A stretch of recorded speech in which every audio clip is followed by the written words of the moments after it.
a cancelled WWE 2K22 storyline between The Fiend Bray Wyatt and Dana Brooke. Details on that, plus an update when it comes to Big E's broken neck. We have the ratings for this week's episode of Monday Night Raw, plus the latest when it comes to Bobby Lashley's shock recovery from injury and a possible WrestleMania 38 match. All this and more in today's WWE news.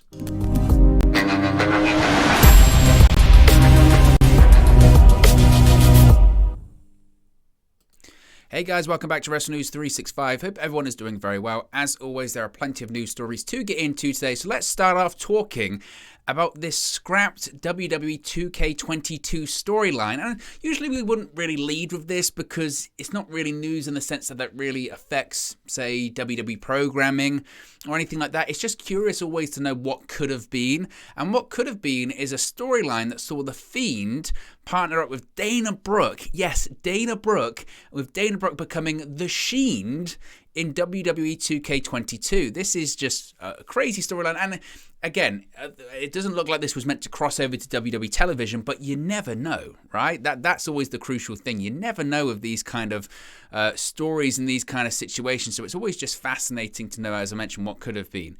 Now, WWE Games apparently had a storyline plan for the new WWE 2K22 video game that involved The Fiend Bray Wyatt, Alexa Bliss, and current WWE 24/7 champion Dana Brooke. Reddit user and WWE Games modder Pepsi Guy 2 has revealed a storyline that was part of the cut content from WWE 2K22 featuring Brooke joining Wyatt and then being possessed by The Fiend. Brooke would have then become The Fiend in the female My Career mode of the game. This is some of the script that was part of what Bray Wyatt was said to have, I guess, recorded for the game. Quote, "Hi Fireflies, hello there, and welcome to a very special episode of the Firefly Funhouse. As you know, I love making new friends, and I recently made a very special one. Her name was Dana Brooke, but now she's got a new name that's oodles better. She's now known as The Fiend," the Wyatt character said in the NIXED storyline. Brooke, as The Fiend, ended up going up against Alexa Bliss, who was billed as Wyatt's, quote, former associate in the storyline script. So it kind of plays off what happened at WrestleMania last year. Quote, "Ladies and gentlemen, we are witnessing one of the most haunting debuts in WWE history as The Fiend faces off in her first ever match against Bray Wyatt's former associate Alexa Bliss," the promo for the storyline said. The storyline included a Hell in a Cell match between Bliss and The Fiend and apparently an Elimination Chamber of Horrors. This is legit, absolutely legit. There's no word on why this storyline was cut from the game, but it's likely, of course, due to WWE's release of Wyndham Rotunda, who, of course, played The Fiend. The real-life storyline alliance between Wyatt and Bliss ended at WrestleMania 37 when Bliss assisted current Raw Tag Team Champion Randy Orton for his victory over The Fiend. It was rumoured that the Bliss-Fiend storyline would continue, but, of course, it never did. Rotunda was pulled from the storylines and then released by WWE in July. Now, in an update, Wyndham Rotunda himself has confirmed that this indeed was accurate. He said, quote, "Not true in terms of there was a rumor going around this was going to be for television or was going to make its way over to television, but he denied that. He said, quote, "Not true. That was an angle for the video game." So he has confirmed that legitimately that was an angle. Now, obviously, like he said there, it was an angle for the video game, and they do loads of angles for video games. I mean, this is nothing new. I mean, even when I was back playing WWE video games, when it was SmackDown vs. Raw or WWE 12 or whatever it was, all that kind of stuff, they always have angles for games that never make it to television. One of my favourite ones and most memorable ones I can recall is MVP making his own country. It was called Better. You know when he was saying better than you? Like when he says, "Welcome to the VIP lounge for people better than you," and all that kind of stuff. He made his own country called Better Than Utopia. And you had to challenge for the United States Championship, and you had to compete under Better Than Utopia rules, which included like a 7 count and all this kind of stuff, and disqualifications only for you but not him, and all that kind of stuff. It was wild. And they never make their way to television. The only thing I will say that is certainly curious is that this was a storyline for the game, but it played off what was actually happening on television, right? Because what was happening on television, Bray Wyatt's last match, saw Alexa Bliss turn on The Fiend. So who's to say that Wyatt wouldn't have got a new partner And who's to say it wouldn't have been Dana Brooke, which again is just wild, absolutely wild to think about. So the more you know, right? The more you know about that situation. Let's talk about Big E. I have an update when it comes to Big E. And thankfully, I mean, whilst he still does have a broken neck, it could have been way, way, way worse, because Big E says that he came close to suffering a stroke, paralysis, or even death when his neck was broken on SmackDown 2 weeks ago. Big E took to Twitter yesterday after his first doctor's visit since being released from the hospital last Sunday. He revealed how close he came to a really, really bad situation. Quote, "Had my first doctor's appointment and learning, because of the C1 fracture, I narrowly escaped a stroke, paralysis, or death is very sobering. Life feels even more precious and valuable now." Again, there's no word on how long Big E will be out of action for, but of course, we'll keep you updated. Previously, they had plans on the New Day facing off against Rich Holland, Sheamus, and Butch at WrestleMania. Of course, that isn't going to happen now, but we still could see a tag team match or possibly a handicap match of some substance at the show. We mentioned before, neck injuries are they're no joke. And, you know, the fact that we're saying Big E got lucky, he's been posting updates to the fans on social media of him walking around Tampa, Florida and looking relatively happy, and the fact that he can still move his hands and all that kind of stuff, and he's got control over his extremities and no strength loss or numbness or anything like that. He's very, very lucky, because a lot of people in the pro wrestling business, when they break their neck, that can be their career over. It can be their life over. And we don't know if Big E's going to return to the ring. The fact that he got lucky is one thing, but the doctors might say, look, there's luck and there's also you can't come back. Tyson Kidd got lucky. He, by all intents and purposes, should have and could have been paralyzed or died. And he was very lucky that he had a muscular neck and it actually protected him. Because for most other people, that would be it. He'd be done. And it could be a similar situation with Big E. So whilst we have to almost celebrate that Big E is fine in the essence of, you know, he can still live a normal life, you know, and he's not going to have surgery, that doesn't necessarily mean he'll be able to come back. And I think we have to consider that too. When we hear, oh, he's fine, he's walking around, he doesn't have surgery, we think, great, when can he come back? And it's not as simple as that. It's not. That's why he's still got these doctor's visits. That's why he's still wearing his neck brace. So we'll see on that. But thankfully, I mean, it could have been a lot worse. And thankfully, it wasn't. Let's talk about the Raw ratings for this week's episode on the USA Network. Monday's live edition of WWE Raw drew an average of 1.770 million viewers on the USA Network, according to Nielsen via Showbuzz Daily. This is actually up over 4% from last week's 1.7 million viewers. Monday's Raw drew a 0.50 rating in the 18 to 49 key demographic, which is also up over 4% from last week's 0.48 key demo rating. Raw did rank number 1 for the night on the cable top 150 with that key demo, which is up from last week's number 2 spot. Raw ranked number 14 for the night in terms of viewership on cable also. Monday's Raw drew the 4th best audience of the year so far, while also drawing the 2nd best audience key demo of the year so far too.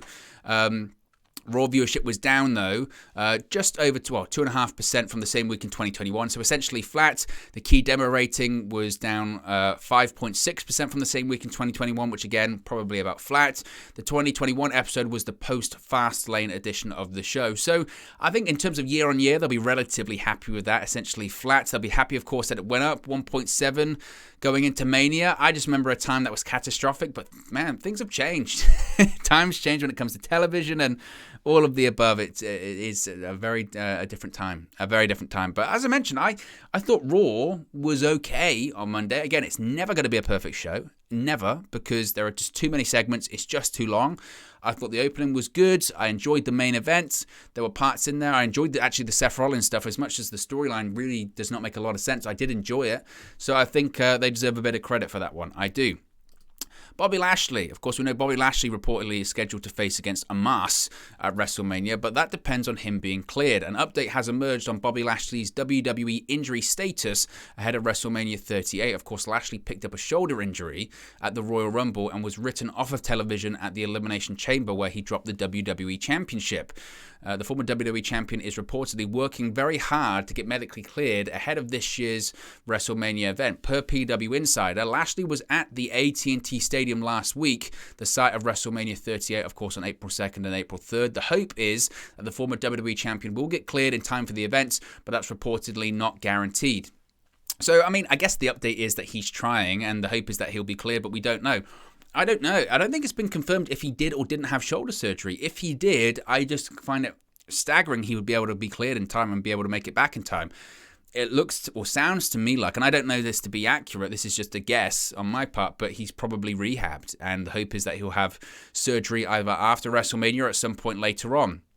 Or the injury wasn't as bad as first thought. I don't know. I think it's going to be very close. They might do a bit of smoke and mirrors in the sense that, you know, he's not exactly going to wrestle a 20-minute match against Omos, so he could come out and just spear him and maybe do something impressive and get the win. But what does that do for Omos? You know, this is this is your new giant in WWE. He shouldn't be beaten in 30 seconds either. And that's the dilemma that I think WWE has too. As far as him being at AT&T Stadium, I don't really get that. If he wants to get cleared, surely he would be at the Performance Center or he would be in Pittsburgh. So the idea of, oh, he's at the AT&T Stadium last week, so he wants to get cleared, unless there are WWE doctors there, I don't really think that has anything to do with him getting cleared, but that's the story that's put out there by PW Insider. Ronda Rousey has suffered a minor injury recently. She revealed this in a Facebook gaming stream. She mentioned that she had tore her labial frenulum, apparently, which is a little piece of skin that connects your lip to your jaw, her top jaw. So that's an injury she suffered, but she's fine. She also spoke about the possibility of Cody Rhodes returning to WWE and facing Seth Rollins. She said, quote, "All the possibility of Seth and Cody, I'm excited about the possibility. I never got to see Cody wrestle live. He left right before I got there. So, I mean, Ronda Rousey doesn't care. she didn't care about talking about Cody or whatever. No. So, I mean, and you know, she's a little bit off. When did she arrive? 2018, and he left in 2016. So he left a little bit while before that. As far as her missing ring time, she won't. She won't. It doesn't change anything when it comes to her WrestleMania feud with Charlotte that I'm just not feeling at all. I mean, really at all. I'm just not feeling that in the slightest. But maybe they can change things in the next few weeks. Finally, we have an update when it comes to Petey Williams and WWE, but we can't call him Petey Williams. More on that in a second. Veteran pro wrestler Petey Williams is reportedly continuing to receive internal praise for his work as a WWE producer. A new report from Fightful Select notes that Williams has been getting high marks from wrestlers and higher-ups due to his work behind the scenes. Furthermore, the report noted that WWE Chairman and CEO Vince McMahon has insisted that this is wild, that Williams be referred to as Pete or Peter, which is reflected internally on run sheets for Raw and SmackDown. Petey's first name is actually Peter. So don't call him Petey. You can just imagine, right? You can imagine that Vince McMahon goes there, he's getting introduced, and this is Petey Williams. Petey? What's a Petey? You're a Pete or a Peter? Damn it! You can just, that would be Vince McMahon's reaction to it. That's Vince. And as if, people say that he's not micromanaging stuff. He's micromanaging stuff to the extent that Petey Williams, who's not even on the show, yes, he's very instrumental in putting the show together in terms of producing his segments. I think he produced the main event this week on Raw between Seth Rollins and AJ Styles with Michael P.S. Hayes, right? That's very significant. But Vince McMahon micromanages the show so much that even on the run sheets, he can't be called Petey Williams. It's Pete or Peter. And you can just imagine, initially he got a run sheet or something like that as well that said Petey Williams, and he was like, what the hell is this? And it's kind of like, and maybe this just sums up Vince McMahon. He focuses on those little things that frustrate him. Focus on the bigger issues, right? Focus on the bigger problems, not that. That is not going to affect how the show is presented at all. That's not going to fix any issues in WWE, is if you call Petey Williams Pete or Peter. That just seems odd. But that's Vince McMahon. Anyway, guys, let me know your thoughts on today's WWE news stories in the comment section below. Be sure to like and subscribe to Wrestle News 365, and I'll speak for you again very, very soon. Hey guys, thank you for watching, listening, streaming, or however you come across this video today. Be sure to click on the video on the right there to watch our next video, or click the bottom there to subscribe, or the bottom right hand corner. Thank you very much, and I'll speak to you again very soon.